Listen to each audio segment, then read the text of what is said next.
O homem porco. E aí é que o Matheus gosta desses relatos aí de homem que vira porco, que vira bicho, enfim. Esse relato é bem curto, mas mesmo assim muito intrigante. Era época de quaresma, em uma sexta-feira, dia de pagamento. Meu tio resolveu sair para beber num bar que ficava na estrada. Bebeu todas e veio embora se arrastando por uma escura estrada de terra. Até que chegou numa encruzilhada onde começou a ouvir barulho de algum bicho se movendo no capim alto, beirando as cercas. Diz ele que a bebedeira passou na hora. Ele ficou mais atento e começou a apertar o passo. Chegou na porteira da fazenda, abriu com muito esforço e continuou caminhando. Logo à frente surgiu a silhueta de um homem, bem alto, com a cabeça de porco, que começou a correr na direção do meu tio.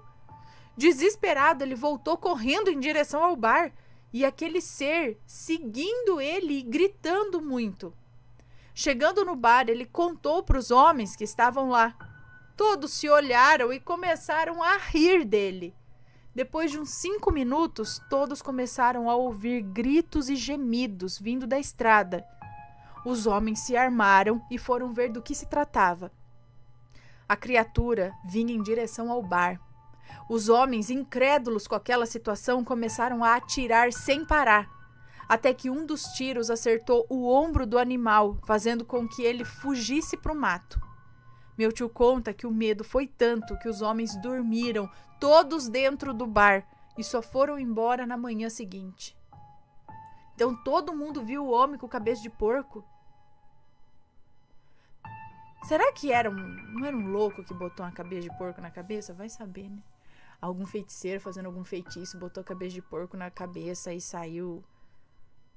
Vai saber, gente. E depois não apareceu ninguém com tiro no ombro, não? Com o ombro machucado? Ai, ai, ai. Bom, não duvido de nada dessas coisas, mas sempre tem aí no sítio história de alguém que vira bicho. Aí vai falar, porque tá bêbado, né? Viu? Tava vendo coisa, mas os outros também não sei se tava muito são no bar, né? Mas será que foi um surto coletivo? Será que eles só viram... Ah, sei lá. A gente fica tentando achar uma explicação, né? Porque você fica, gente, o cara tinha cabeça de porco? Como assim? Né? E ainda acertaram, era alguma coisa de carne e osso, continuou, não sumiu lá no meio da estrada, ele continuou seguindo o cara até o bar. Nossa, hein?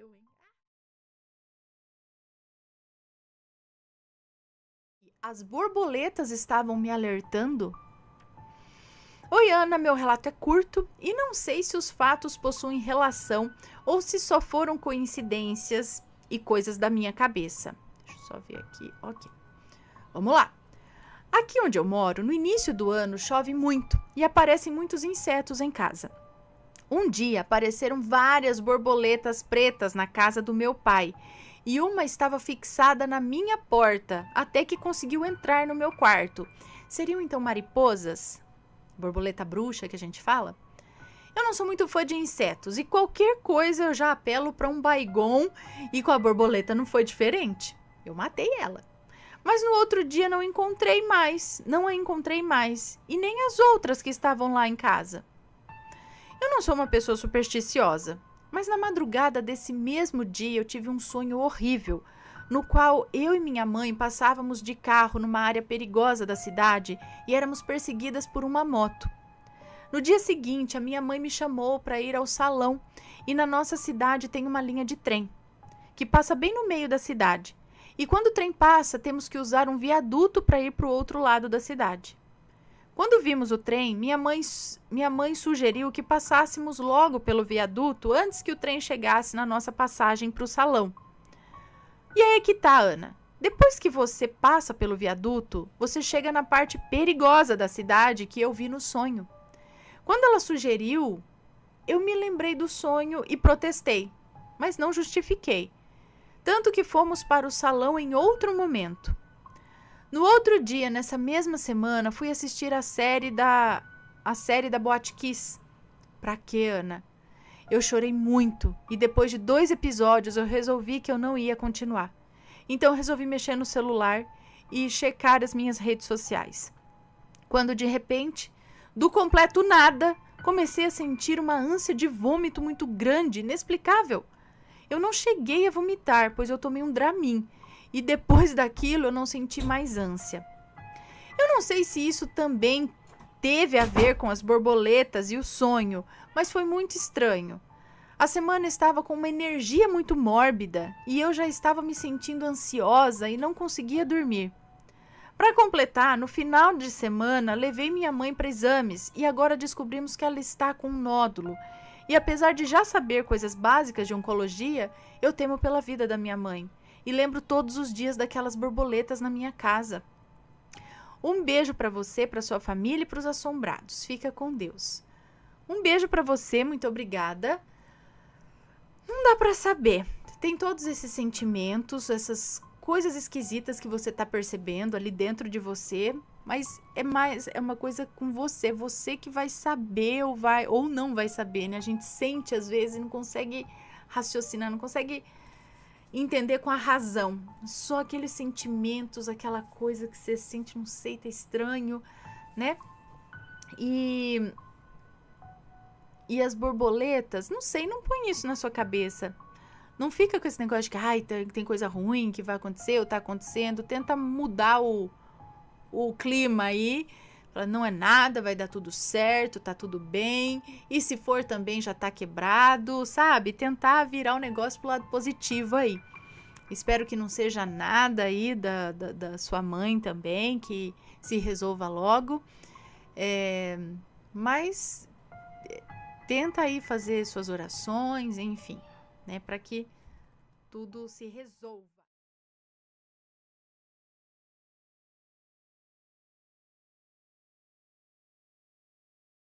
A garota do beco. Olá, Ana, tudo bem?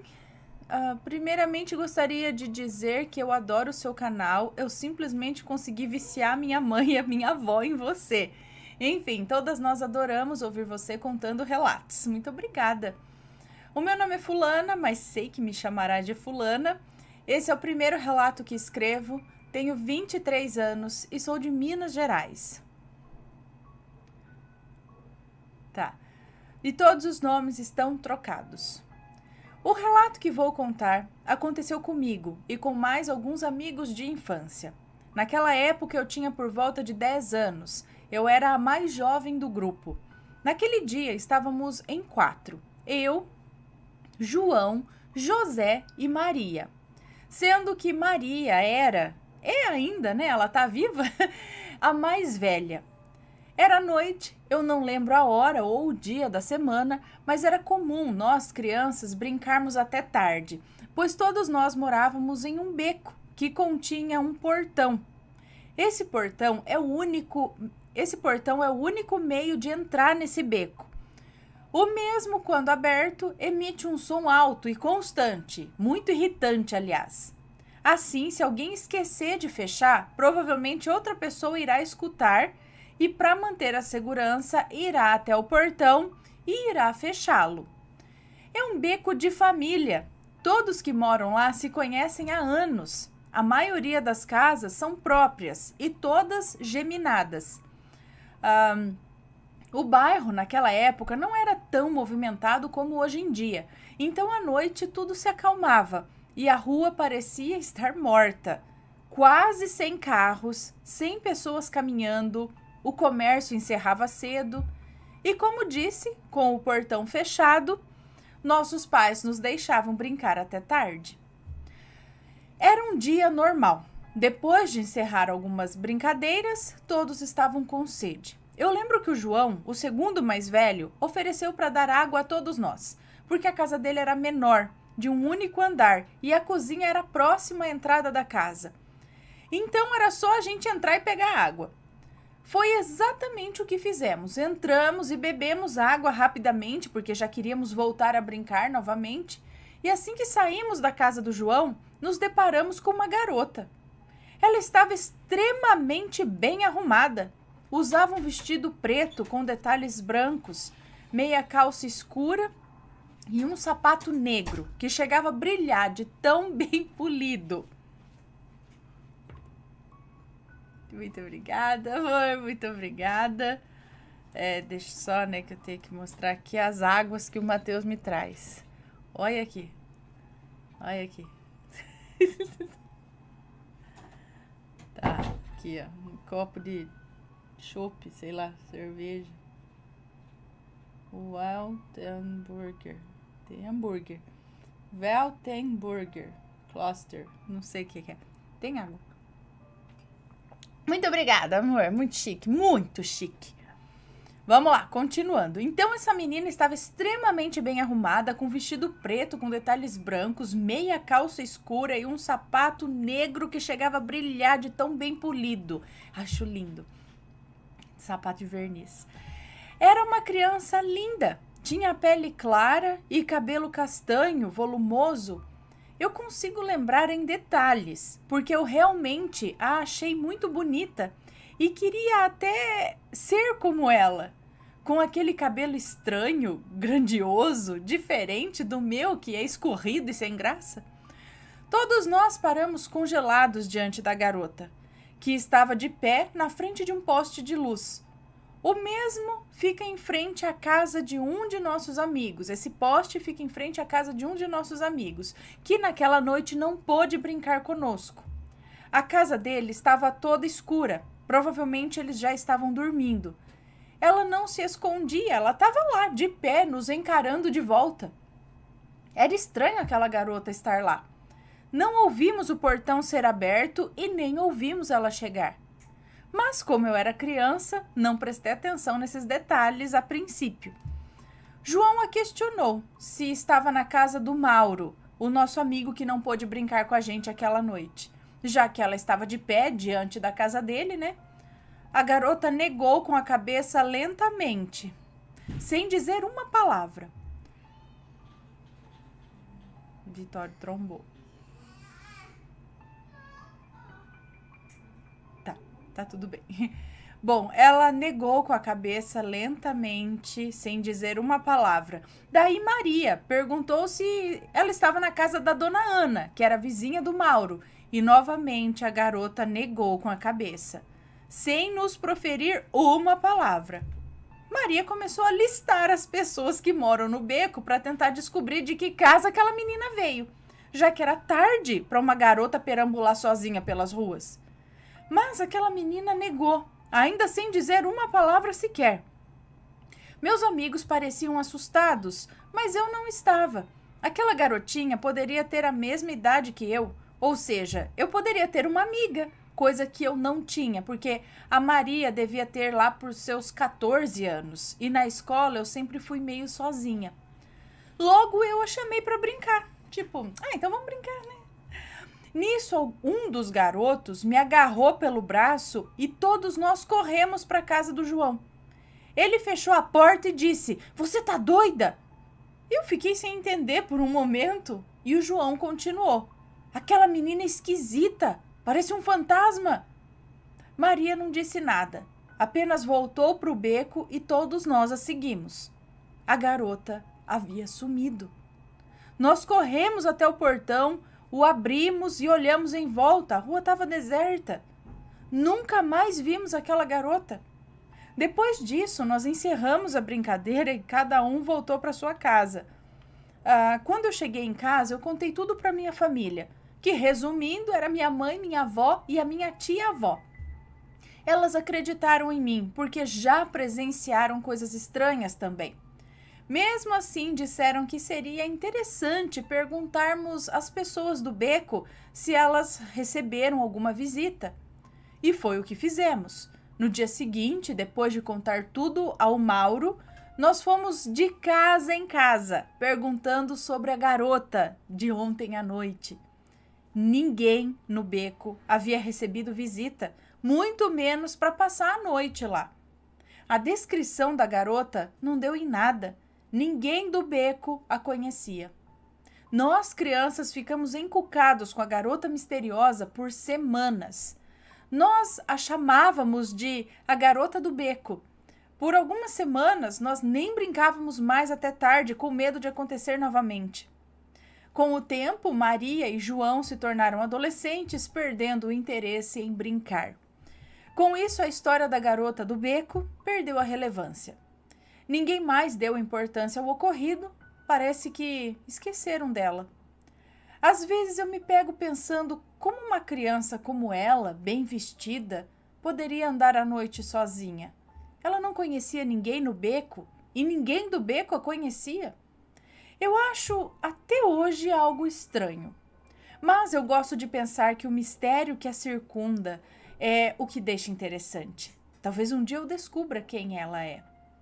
Depois desse ocorrido, aconteceu somente mais uma coisa estranha comigo. Uma coisa que me deixa arrepiada só de lembrar. E essa história fica para um próximo relato. Obrigada pela atenção e beijos! Beijos para você, muito obrigada. Provavelmente um fantasma, então, né? Pode ser, acredito que pode ser. E aí, será? Ou uma menina de outra dimensão? Vamos dar beijo aqui no pessoal. E aí, tá gostando dos relatos? Então o que você acha de deixar um like aí no vídeo, hein? Gosta dos relatos? Deixa o seu like, mesmo que seja nos cortes.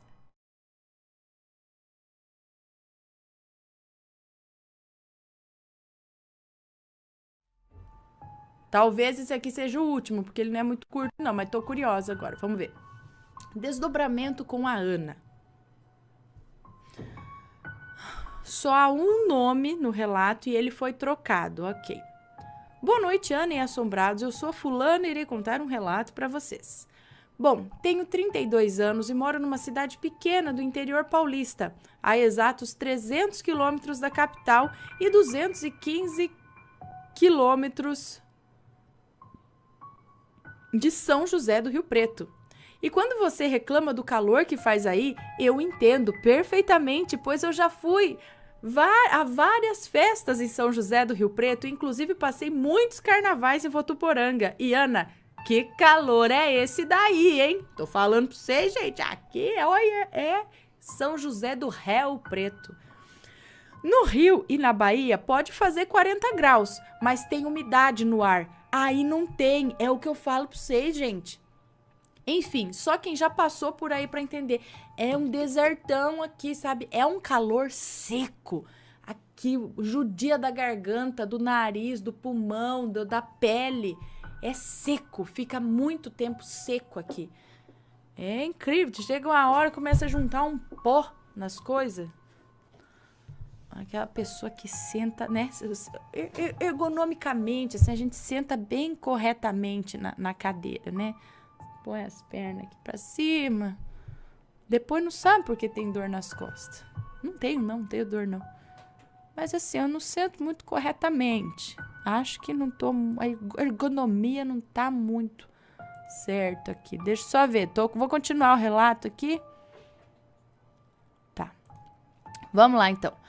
Bom, o calor aqui é isso aí, ó. Na Bahia, no Rio, pode fazer 40 graus, mas tem umidade no ar. Aqui não tem.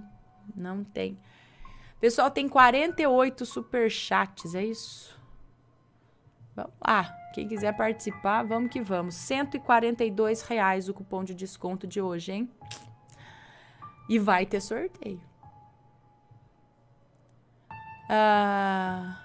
Bom, voltando ao relato, no ano de 2016, a minha vida deu um grande revés em todas as áreas. A minha irmã e o meu cunhado brigaram comigo do nada. Eu perdi a minha casa, o meu carro, as minhas amigas me viraram as costas e o meu namorado terminou comigo. Perdi o emprego e, para ajudar, me descobri grávida do ex. Tipo, realmente, né?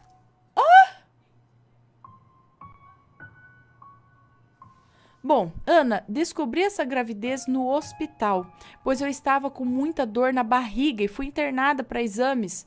Foi quando veio o principal deles, o beta-HCG, positivo. Eu não tinha para quem ligar, apenas para minha mãe. Eu liguei para ela de grito e ela correu para o hospital me consolar. No dia seguinte, liguei para o meu ex, dando a notícia e adivinhem? Ele disse que jamais poderia ter esse filho e que era para eu abortar. Pau no dele, não é? Bom, eu disse que jamais, que então eu criaria sozinha. Eu não ia querer nem o sobrenome dele. Isso aí, pra quê? Pra arranjar mais pra cabeça? Vai, siga a tua vida, viva com as suas consequências, que você dá conta sozinha, assim. Que sobrenome de... Ana, fica quieta, para de dar a sua opinião. Fica quieta, vamos ler o relato. Isso aí. Não ia querer nem o sobrenome dele. Ana, ele é médico, bem-sucedido e ainda por cima é espírita kardecista. Como ele poderia me propor uma coisa dessas? Porque é o que eu falo, o problema não é a religião, não é o grau de sei lá do que, aí se é médico. O problema é a pessoa, né? Que nem a outra não falou que o padre lá também não valia uma, né? Padre, mas não é porque é padre que é santo, não é porque é espírita kardecista, tem gente ruim em tudo que é canto, não é porque evangélico é um santo, não é também porque o outro é da Umbanda que ele é macumbeiro não é, tem gente boa e gente ruim em tudo. Então vai, olha lá. Como ele poderia me propor uma coisa dessas? Disse que me levaria até uma clínica fora da cidade, que era uma excelente clínica, que não me enfiaria em qualquer açougue. Claro que eu não aceitei, mas eu chorei no quarto da casa dos meus pais durante 45 dias e 45 noites. Eu me sentia como um cachorro morto sendo chutado. Achando que as coisas não poderiam ficar pior, depois de 45 dias aos prantos, com exatas 12 semanas de gestação, eu perdi meu bebê. Ana, o meu mundo caiu. Só quem já passou por isso sabe do tamanho da dor que me refiro.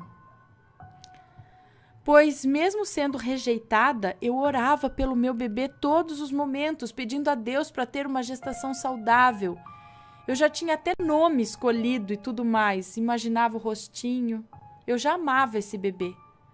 E perder ele foi o que faltava para eu me encontrar definitivamente no fundo do poço e com uma tremenda depressão. Ana, eu não levantava da cama para nada, eu só chorava e dormia. Assumo que muitos dias eu não queria levantar nem mesmo para tomar banho. A minha vida não tinha mais sentido algum. Eu estava ficando cada vez mais depressiva. Foi quando então descobri um centro de Umbanda numa cidade a 170 quilômetros daqui. E a minha mãe então me levou até lá para ver se alguém nos dava uma luz. E Ana, eu fiquei simplesmente encantada com aquele lugar. Um centro gigante com mais de 50 médiuns atendendo uma multidão de pessoas. Então eu passei primeiro com um preto velho que me deu um passe e depois eu passei por uma consulta com um caboclo.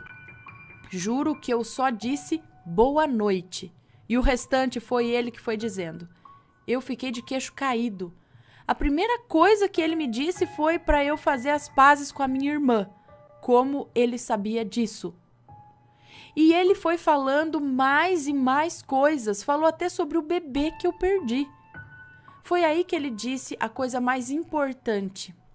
Minha filha, nada na sua vida irá dar certo enquanto você não trabalhar a sua mediunidade, pois já passou da hora e ela está muito aflorada. Por isso nada está indo para frente, minha filha.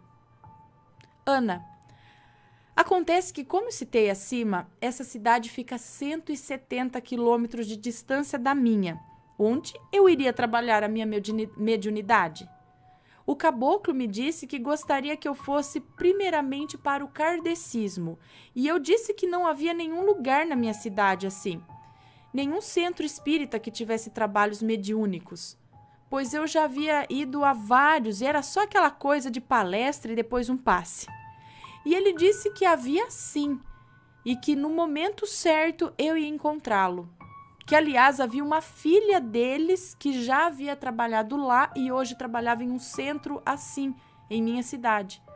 Enfim, aquele dia voltei melhor para casa e pensando sobre tudo o que ele me dissera. No dia seguinte, me afundei em livros de espiritismo. Na verdade, eu sempre soube que era sensitiva, pois várias coisas já haviam me acontecido, como prever acidentes, ver entidades e tudo mais.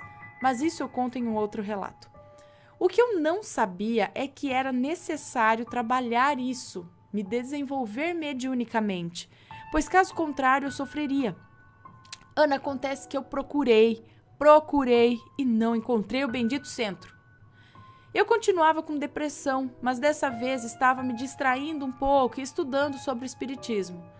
Já havia se passado uns 2 meses que eu havia ido para esse centro de Umbanda quando eu comecei a decair novamente. Fiquei na cama, sem ânimo para nada. Dessa vez eu não estava comendo absolutamente nada, nada mesmo. E quando tomava algum suco ou vitaminado, eu vomitava. Ana, minha mãe já havia me entregado para Deus em oração, pois já fazia 25 dias que eu não me alimentava. Foi quando, fuçando no YouTube, eu digitei algo sobre projeção astral, pois sabe quando você quer fugir da realidade um pouco? Eu pensei que poderia fazer isso ao menos com a minha alma. E o primeiro vídeo que encontrei foi o Canal Assombrado. Agora eu não me lembro qual vídeo. Eu sei que fiquei fascinada pelo canal e fiz maratona de relatos.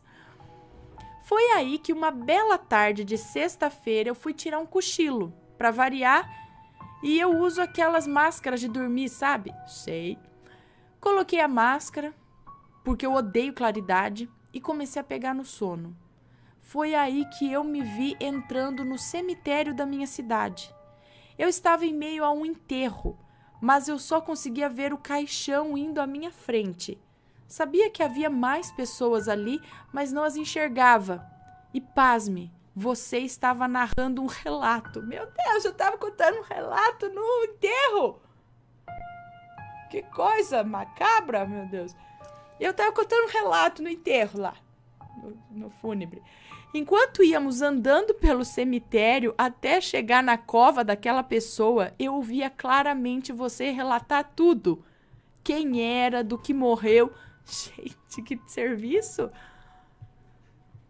Eu não a via também, mas eu podia ouvir claramente. Você estava escutando bastante a minha voz por esses dias, né? Acho que em vez do padre estar falando, era eu contando o relato da vida da pessoa. Bom, eu não te via também, apenas ouvia claramente. Quando eu despertei disso, eu estava virada de lado na cama, olhando para a parede. Sim, olhando, pois os meus olhos estavam arregalados e a máscara de dormir estava na minha testa. Foi como se tudo aquilo fosse uma visão realmente. Ana, eu não me lembro do relato que você contou, mas o nome do morto não me saiu da cabeça. Marco Aurélio. Os nomes estão trocados, tá? Levantei e fui para a cozinha onde a minha mãe estava e não contei nada a ela. Mas ela me convidou para ir a um centro espírita que ela havia descoberto através de uma colega. Eu já estava sem fé, mas topei pela minha mãe, pois ela estava desesperada em relação à minha saúde. Naquela noite fomos ao centro. Quando lá chegamos, notei que era um centro de trabalhos mediúnicos. Sim, com trabalhos socorristas a espíritos perdidos. E eu pensei, será que achei o lugar que o caboclo se referiu? Fiquei sentadinha lá, não conhecia ninguém, e num certo momento, uma das médiuns da casa recebeu um espírito que estava me acompanhando. Quando o dirigente do grupo perguntou com quem ele estava, ela me apontou. Eu me arrepiei inteirinha, eu nunca tinha ouvido espíritos baixos falarem assim, enfim. Aí ele perguntou do que havia desencarnado, há quantos anos tinha, perguntou também o porquê estava me acompanhando e o espírito respondeu que é porque eu tinha muita luz. O dirigente virou para mim e disse, você tem mediunidade e precisa trabalhar. Ana, foi aí que ele perguntou o nome do espírito. E ele disse, Marco Aurélio. Eu gelei inteira. O que vi à tarde com você, então era real. O que eu falei lá era verdade. Era o Marco Aurélio. Quando os trabalhos acabaram e eu fui conversar com o dirigente, eu lhe contei toda a história. Até mesmo a história do centro de Umbanda. Foi quando uma moça que estava ao lado virou para mim e disse, prazer, sou eu a filha que ele falou. Agora você encontrou o seu lugar, seja bem-vinda. Aquela noite cheguei em casa feliz da vida e ainda perplexa com tudo. bati uma pratada de macarrão e dormi feito um anjo. Ana, hoje eu trabalho nesse centro, eu sou médium de psicofonia, ou seja, eu dou passagem a espíritos sofredores e também a espíritos de luz. Psicografia, clarividência, entre outras coisas. Sobre a minha vida, ela não está 100%, pois problemas todos temos. Mas, Ana, como minha vida decolou após eu iniciar meus trabalhos como médium? Agradeço a Deus em primeiro lugar, depois a você e ao canal Assombrado, que de alguma forma me ajudaram. E que Deus abençoe sempre vocês e as crianças. Amo vocês e os rampirinhos. Obrigada por ler o meu relato. Beijos. Cara, que legal! Eu participei desse lance. Que legal. Então, talvez... E era o mesmo nome, era o cara, era...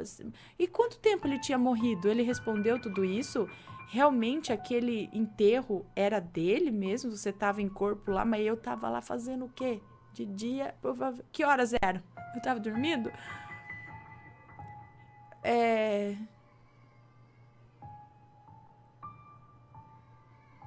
Então, olha lá, porque perguntou, né? Por que ele estava com você? Agora eu quero saber mais. Que legal. Será que, assim, a sua cabeça não acabou encontrando esta voz?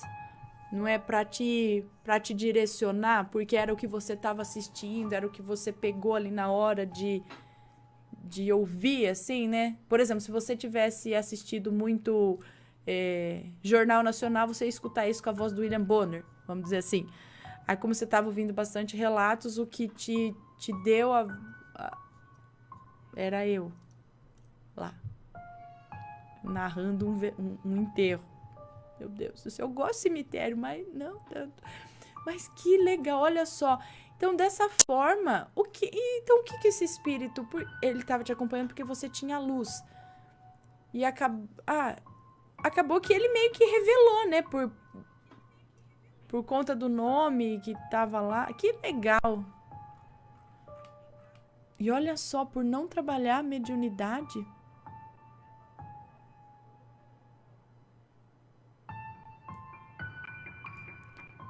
A vida não ia pra frente. Tem que trabalhar isso.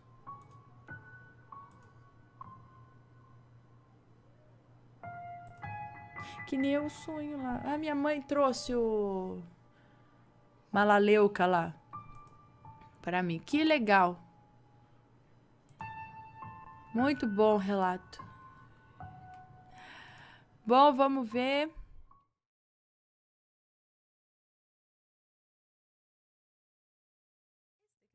Aqui, ó.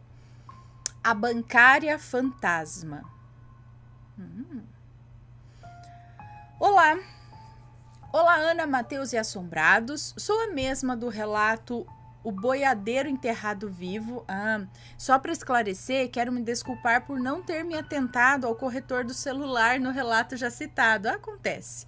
Os nomes das personagens, mãe e filha, eram Vani e Tânia, e não Vânia. Confundiu, por isso que eu entendi. Realizada a correção, vamos ao relato de hoje? Vamos. Leia tranquila, não haverá nomes. Ok. No relato anterior, lembram que eu contei que não havia bancos em tão distante interior de Pernambuco? Pois bem, minha avó, com quem eu morava, todo mês tinha que ir até outra cidade receber seu ordenado. Era como ela chamava sua pensão. Deixada por seu finado esposo, que a assombrava e muito. Mas isso fica para um outro relato. Como só morávamos nós duas, eu era sua companheira para todas as horas. Eu tinha uns 7 ou 8 anos na época do ocorrido. No dia de ir ao banco, ela sempre acordava cedo, me arrumava e íamos aguardar a lotação na rodoviária. Ao chegar no banco, que continha um salão amplo e várias cadeiras, minha avó se sentava aguardando ser chamada e eu, como uma menina serelepe que era, ia explorar o lugar, brincar e conversar com todo mundo. Mas havia sempre uma moça que me chamava atenção, que ficava atrás do balcão grande do banco. Ela não falava comigo, apenas me olhava docemente, com um sorriso de quem está gostando de ver a criança brincar, sabe? E me acompanhava com os olhos. Não fazia muitos movimentos, apenas me observava. Por ser criança, eu não achava nada demais, mas ela se vestia de forma diferente das moças daquela época, década de 90. Ela se vestia sempre com a mesma blusa branca de gola alta, botão estilo pérola na frente e uma rendinha florida, parecida com aquelas de vestido de noiva, no colo, assim. Cadê? Seguida dos botões. A rendinha seguida dos botões, assim, sei lá. Mangas curtas e levemente bufantes acima do cotovelo e também transparentes. Eu não conseguia vê-la da cintura para baixo por estar atrás do balcão. E eu também não tinha altura suficiente para vê-la, mas me passava a impressão dela estar com uma saia estilo cigarrete. Ela era bonita, tinha cabelo curto na altura um pouco abaixo do pescoço. Eu parava à sua frente, conversava um pouco com ela e saía e ia brincar. Me lembro dela sempre no mesmo lugar. Ok, e o sobrenatural? Eu tinha aulas de reforço 3 vezes por semana e a escola ficava atrás do cemitério, lugar que sempre gostei e me sentia bem no cemitério. E ao término da aula, eu pulava o muro baixo do cemitério e ia olhando as fotos nos túmulos, sempre com respeito e fazendo orações para não levar nenhuma companhia indesejada para casa, a minha avó que me ensinou. E ao chegar próximo à entrada do cemitério, ao lado esquerdo de quem desce, faltando uns 4 ou 5 túmulos antes do portão, havia uma lápide grande e bonita, esculpida em pedra cinza. Eu não sei o nome da pedra. E olhando a foto, lá estava a moça do banco, com o mesmo ar sorridente que eu via todos os meses. Mas ela havia falecido no final da década de 70. Eu nasci em 83. Mas eu não tinha medo. Na verdade, eu pensei na possibilidade de serem gêmeas, pois eu tinha amigas gêmeas na escola. Não fosse por um detalhe. A blusa da foto da lápide era a mesma que ela usava no banco. Com o passar dos anos, entendi que se tratava de uma pessoa que havia desencarnado jovem e era funcionária do banco e que só eu a enxergava nitidamente a ponto de confundi-la com alguém que estava viva. Mas eu não lembro de sentir medo. Eu me sentia normal. Passei a orar por ela, até que eu não a vi mais. Obrigada por ler mais uma vez o meu relato. Desculpe os erros de português. Beijos para você, Matheus, babies, rampirinhos e pets. E um beijo especial para o senhor Fulanesto, que eu amo. Aliás, amo-te, vovô Fulanesto. E outro bem grande para o senhor advogado. E um outro bem grande para o senhor advogado, que faz tempo que não manda relatos. Tá fazendo falta. E um beijão para Sheila Delgado. Não vivo sem a sua minutagem, Sheila. Não esqueçam do like e façam uma visitinha na loja assombrada. Segue uma foto do modelo parecido da blusa aqui. Tá, ela mandou ali. Mas é desse jeito que ela descreveu aí, num tecido fino, né? Nossa, então que legal. Mas ela foi o único espírito que você viu, assim, que achava que era... que estava vivo? Encarnado, talvez, né? Digamos.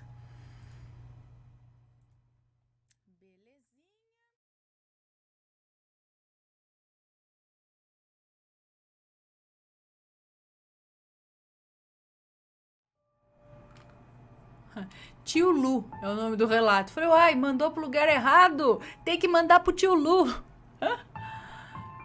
Vamos ver do que é.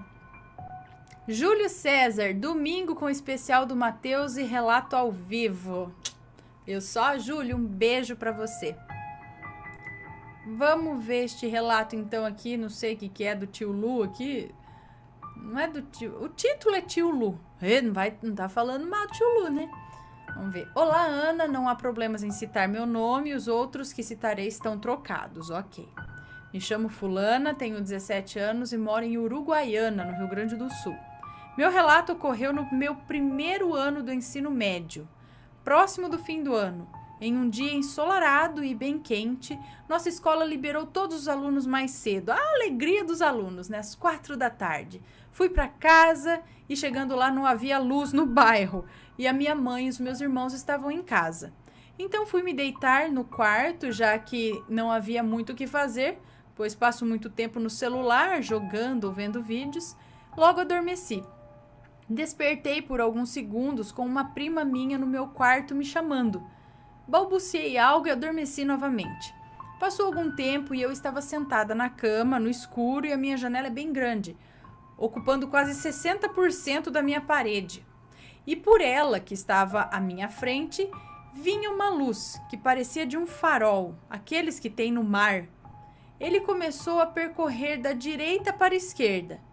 Logo parecia que ela estava também vindo da parede atrás de mim. Logo que chegou à esquerda e encontrou a mesa onde ficava o meu PC, sentado na minha cabeceira havia um menino, loiro de olhos azuis e pele branca. Tô falando, apareceu, é loiro de olho azul, você já é o capiroto. Não sei, vamos ver aqui pra frente. Apareceu um menino, loiro de olhos azuis, pele branca. A luz ajudou a reluzir mais ainda a pele dele e ele sorriu pra mim. Isso me causou um arrepio enorme e ainda me causa quando conto aos meus amigos. Logo que ele sorriu, eu caí na cama e acordei pulando de susto. Tudo antes de eu acordar.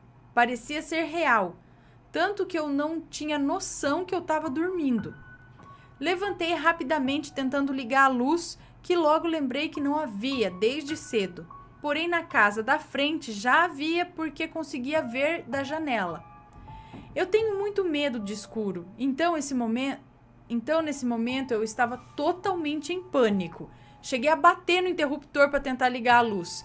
Abri a porta e estava no corredor tentando achar a minha mãe, já que estava de noite. Achei que todos estivessem dormindo.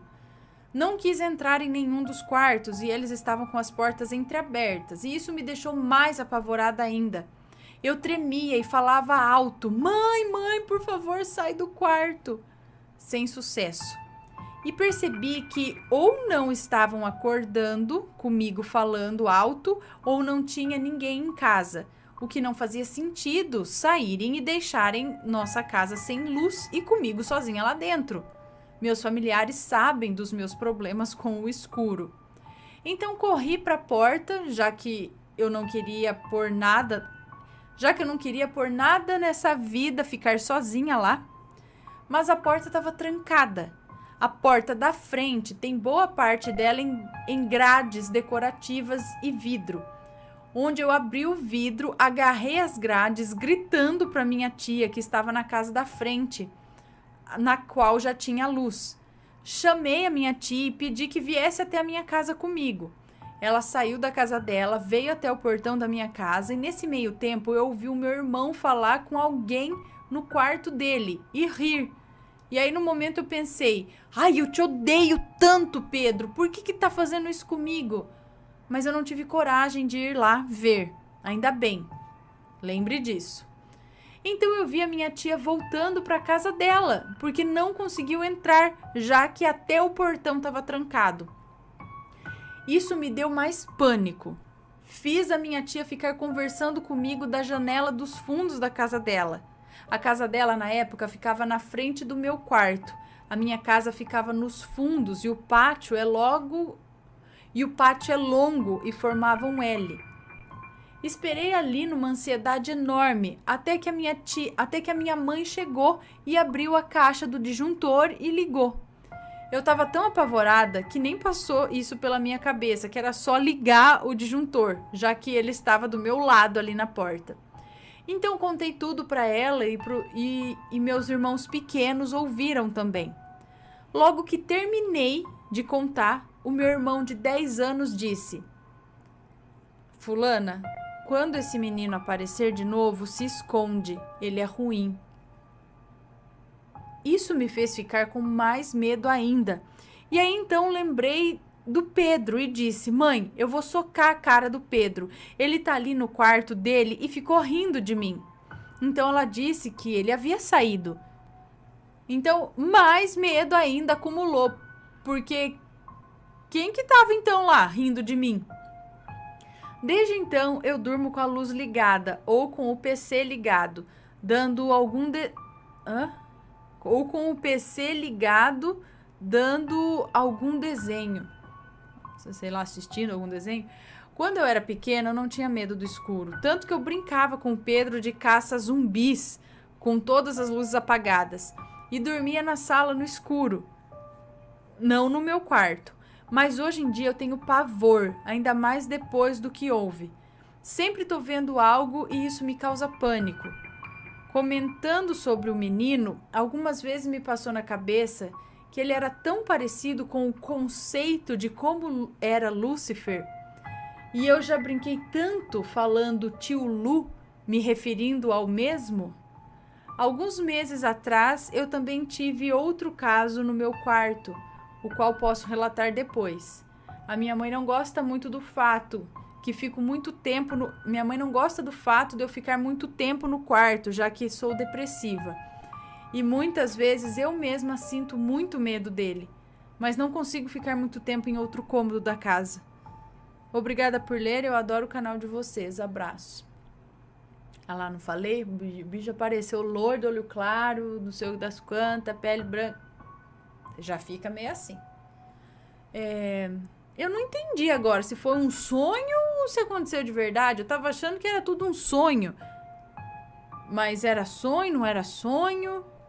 Não percebi a hora se era sonho, que hora que ela acordou. Não entendi direito. O fato é que essa pessoa tava lá. E o seu irmão, ele sabia de alguma coisa? Ele já viu esse moço também? Por que ele falou que era pra você se esconder quando ele aparecesse, porque ele é ruim? Por que o seu irmão falou isso? Ele já conhece? Ele já viu? Ele teve uma intuição? Tio Lu. Ah, então não é do tio Lu. É que ela chamava, zoando, Lúcifer de tio Lu.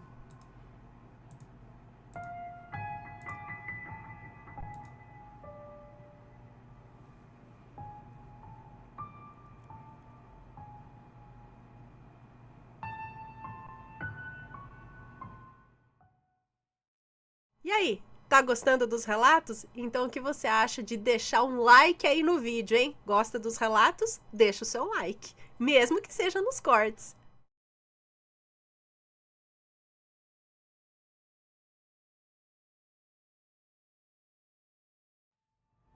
Foi um sonho em conjunto? Vamos ver. Vocês já sonharam em conjunto? Um sonhou, outro sonhou com a mesma coisa, outro sonhou com a mesma coisa? Olá, Anne Assombrados, espero que estejam todos bem. Descobri o canal a partir da minha namorada e desde então assistimos todos os vídeos juntas. Vim contar um relato que aconteceu com nós duas depois de muita insistência dela, pois eu não queria falar disso com ninguém, por medo da criatura voltar. Desde sempre tive os pés e as mãos bem gelados, eu também. Inclusive no verão. Com isso, gostava de implicar com a minha namorada, colocando os pés nas costas dela nos dias de frio. Numa noite de sexta-feira, no inverno, estávamos no sofá vendo filme até mais ou menos meia-noite, quando decidimos ir para a cama dormir. Lá pelas 3 da manhã, eu não lembro como que eu cheguei lá, mas estava sentada na poltrona do lado da cama, olhando para as cobertas que se mexiam sem parar. Um volume, como se fosse uma pessoa em posição fetal, atrás da minha namorada, que, sem muita paciência, dizia: "Para, amor, teus pés estão gelados, eu quero dormir." Ela acordou de vez e me viu imóvel e muito pálida à sua frente. Seus olhos, que antes estavam entreabertos, se arregalaram no mesmo instante. Ela ia gritar, mas eu fiz sinal assim para ela ficar quieta. Levantei silenciosamente e falei para ela, sem usar a voz, sabe? Que ela saísse rápido da cama. eu ia me jogar em cima daquela coisa. E ela fez leitura labial, né? Tipo, ela fez leitura labial e concordou tremendo de medo.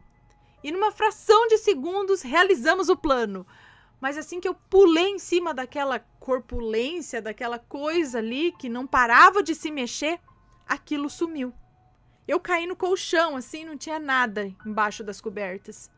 Nós duas corremos para a sala, fechamos a porta do quarto e ficamos abraçadas com todas as luzes acesas em casa. Acabamos dormindo ali mesmo. Acordamos de manhã no sofá. Não poderia ser sonho, gente. Ambas lembravam de tudo o que aconteceu. Seria um sonho em conjunto? O que vocês acham que era? Aconteceu algo parecido com mais alguém? Obrigada, Ana, por ler o meu relato. Uma vida iluminada e cheia de boas energias para todos. Beijos para vocês. Não, acho que não foi sonho. Isso não tem cara de ser sonho. Mas uma coisa estranha.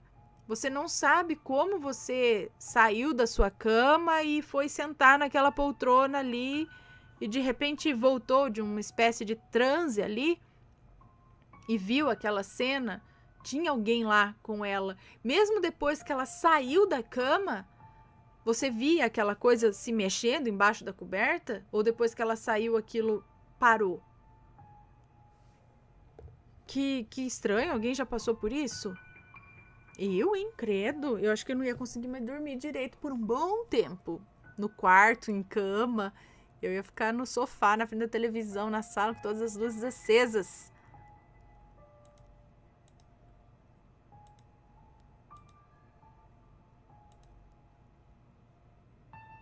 E depois nunca mais aconteceu nada desse tipo? Será? Mais beijinhos aqui.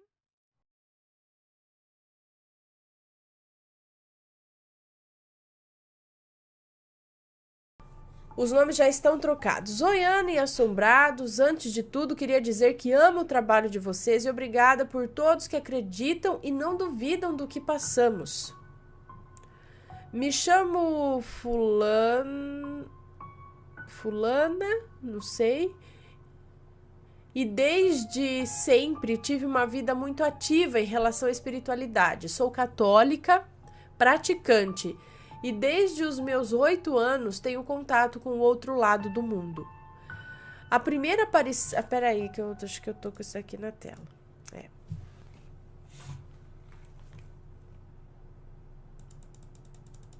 Vamos lá.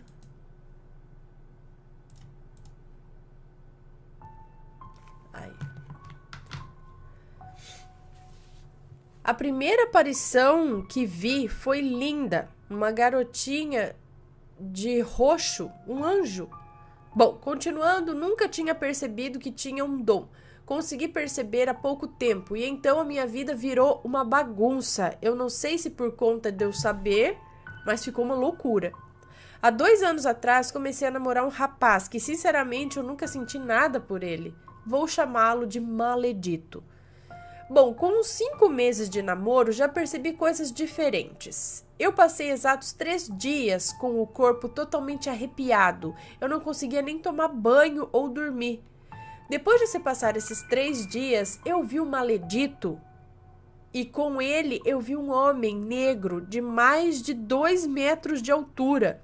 Ele me olhava de uma forma horrível. Não sei, mas desde sempre eu sinto que aquilo era a morte nos rondando. Não tenho experiência com isso, mas é o que eu sinto.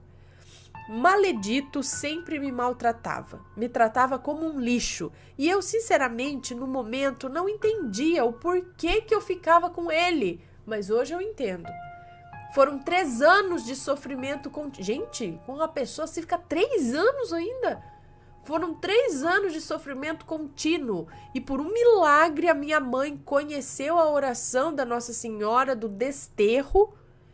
Ela rezou por exatos 40 dias e, bom, digamos que ela também foi muito atacada espiritualmente, mas foi o que me livrou. Um dia, enfim, consegui terminar com ele, pois antes eu não conseguia, nunca o amei, mas algo me prendia, algo que não deixava eu sair daquele precipício. Depois de uns tempos, sozinha, eu realmente percebi o poder que tinha e quão era lindo o poder que eu tinha. E o quão era lindo e horrível ao mesmo tempo. Eu previ a gravidez de uma amiga sem nem saber que ela tinha um parceiro. E eu e minha mãe criamos uma união gigantesca. Eu era muito atormentada nas noites, com pessoas me olhando, me chamando, me tocando, me puxando. E era ela quem estava ali para me amparar sempre.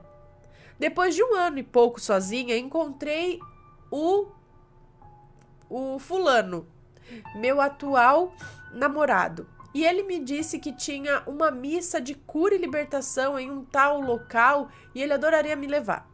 Então eu fui à missa, foi normal, linda, e no final o padre dava a bênção individual enquanto eu estava na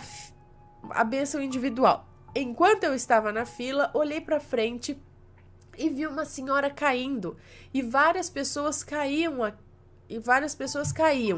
Aquilo me assustou. Fui e caí no espírito. Aquilo foi a melhor coisa da minha vida, mas como já diz o nome da missa, cura e libertação. As coisas começaram a aparecer, mas não era devagar, era tudo de uma vez. Era não, ainda é. Eu fui nessa missa numa quarta-feira e na quinta à noite estava dormindo quando senti uma presença e virei e vi o espírito de um outro ex meu me pedindo perdão. Mas ele não está morto, ele está vivo. E até hoje eu não entendo como ele foi em espírito me pedir perdão. Enfim, eu perdoei. Na noite seguinte eu tive um sonho com o maledito. E nesse sonho ele me confessava todos os trabalhos de magia que fez e ainda faz para mim. Ana e Assombrados, eram tantos trabalhos feitos que não tinha como contar. Tinha foto da minha família, dos meus animais, de mim, de tudo. Foi horrível. E eu vi uma senhora. Ela tinha feito tudo aquilo para mim em nome dele. E depois disso a minha vida virou uma bagunça. Tudo piorou. Estou vendo muito mais do que via antes. Estou tendo pesadelos todas as noites. E eu sinto hoje. Hoje eu sinto que ele ainda faz coisas para mim. No meio dessa loucura, um dia, estava eu sentada no banco de fora de casa, local que quase nunca vou. Então eu senti algo em mim. Estava com a minha cachorrinha no colo, ela se agitou e eu logo percebi algo de errado. Quando me virei, tinha uma borboleta linda. Uma borboleta linda, não sei o que lá, da cor do meu cabelo, laranja, perfeita. E aí eu tirei do meu cabelo, coloquei no banco e ela começou a morrer na minha frente. Foi algo muito triste para mim, pois os animais são muito importantes. Então eu disse: mãe, alguém vai morrer. E no sábado da semana aconteceu um assassinato de uma pessoa incrível que era muito amigo da minha família. Foi horrível a forma que ele morreu. Hoje, dia 18 de abril de 2019, completa 5 semanas que não tenho paz. Toda semana eu fico doente, está sendo algo insuportável. Na primeira semana eu senti uma dor insuportável no lado direito da barriga. Fiz exames de todo tipo e nada, pois eu não tenho apêndice e nem o rim direito por conta de um câncer que tive quando criança. Os médicos não sabiam o que fazer. Na segunda semana fiquei internada por conta dessa dor. Eu chorava de dor, foi horrível. Na terceira semana eu saí com o fulano e fui picada por uma abelha num local onde ninguém é picado. E inchou muito. Não foi pouco não, foi demais. Na quarta semana tive uma dor de estômago horrível. Passei a noite vomitando. E por fim, na última semana, o meu dente do siso piorou de uma maneira que eu nunca ficou. Meu rosto ficou parecendo uma bola. E detalhe, esses acontecimentos sempre ocorriam entre quinta e sexta-feira. E durante esse tempo, enquanto eu dormia, eu vi a senhora que vi no meu sonho, que tinha feito os trabalhos em nome do meu ex, me olhando enquanto eu dormia. Ela era horrível e ela estava do lado de um homem. mas ele não era normal. Ele media por volta de 1,75 de altura, mas a pele dele era igual a de um lobo, meio esverdeado, horrível. E nessa mesma semana que vi esses dois seres, a minha mãe sonhou com uma legião de espíritos que me seguiam, e quem estava no meio era o homem. Ah, não é de lobo, é de lodo. Era um homem que era igual um lodo, meio esverdeado. Então era esse homem de lodo. Bom, eu não sei o porquê, mas sinto que o que fizeram para mim foi para me matar. A minha vida não tem mais paz, mas eu não vou desistir, pois eu sou filha de Deus e Ele me colocou aqui para mostrar a todos que qualquer pessoa pode ser forte, tanto fisicamente quanto espiritualmente. Eles me cercam. Às vezes penso que vou ficar louca, mas sinto que Deus me deu esse dom para ajudar as pessoas. E eu sei que estou ajudando todas que me aparecem, mas confesso, às vezes é difícil. Eu pego tantas coisas das pessoas, as tristezas, as dores, as raivas, com apenas um abraço. Eu me carrego de tudo de ruim que a pessoa tem. Mas às vezes consigo passar minha força para a pessoa que abraço. Isso é lindo, mas me deixa exausta. Bom, Ana e Assombrados, esse foi meu relato. Eu resumi muito porque senão daria um livro. Já sofri muito, tanto fisicamente quanto espiritualmente. Às vezes penso em desistir, mas eu não sou do tipo que sai correndo de uma guerra. Vou lutar até o final, mesmo que isso custe a minha vida. Sou uma serva de Deus e farei o que Ele quiser, até o meu dia final. Obrigada, Ana, por ler o meu relato. Você não sabe o quanto é importante para mim. Você me ajudou muito. Você e o Matheus, é claro, mas você em principal. Você é linda por dentro e por fora, tem uma luz gigantesca, é um anjo. Obrigada, gente. Imagina, é cada gente que a gente quer enforcar. O que vocês não imaginam? Pareço um anjo, é por dentro. É cada conselho que eu quero dar pra galera que vocês nem imaginam. Brincadeira. Não tão brincadeira assim. Um beijo pra você, muito obrigada. E aí, tá gostando dos relatos? Então o que você acha de deixar um like aí no vídeo, hein? Gosta dos relatos? Deixa o seu like, mesmo que seja nos cortes.